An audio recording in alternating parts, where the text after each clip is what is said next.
This is wild horse magnesite, originally from California. There's a couple different names for it. It is a magnesite. Wild horse these days is the most common name for it in the Southwest and Southwest jewelry. There's also a couple mine claims I've heard it called wise owl. But this is a beautiful brown stone called magnesite. And this is a belt buckle, sterling silver, handmade by Navajo silversmith Alvin Monte.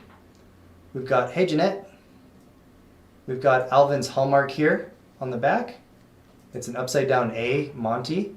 He is from Tohajili, New Mexico, out there on the Navajo reservation.